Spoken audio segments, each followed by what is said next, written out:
கவி, நான் தான் சொல்றேன்ல, மகேஷ் கண்டிப்பா திரும்ப வந்துருவாரு. நீ அழாத. ஏயா எதுக்கு இப்ப என்ன தனியா கூட்டிட்டு வந்த?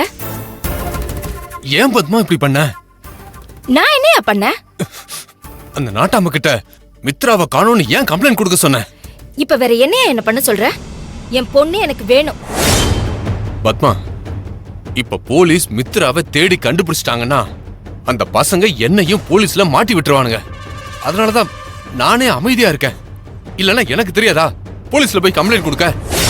அதுக்காக என் பொண்ணு எக்கேடு கெட்டு போனா எனக்கு என்னன்னு அப்படியே இருக்க சொல்றியா?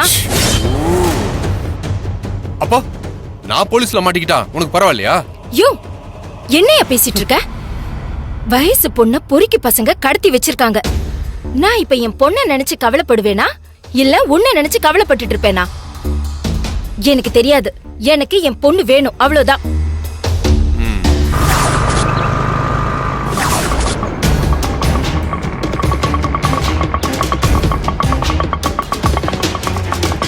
சார் 100 ரூபாய் சார்.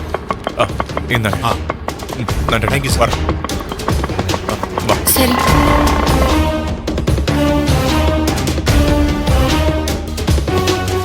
அழாத கவி. மாப்பிள்ள, மித்ரா, பத்மா, அக்கா, மித்ராவும் மாப்பிள்ளையும் வந்துட்டாங்க பாரு.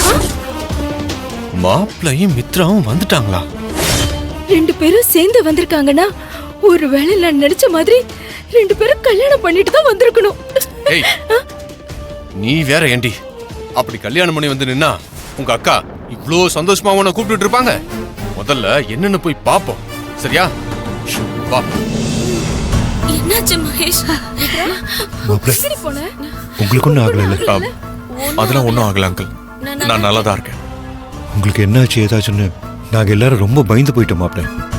உங்களை பார்த்ததுக்கு அப்புறம் தான் எங்களுக்கு உயிரே வந்திருக்கு.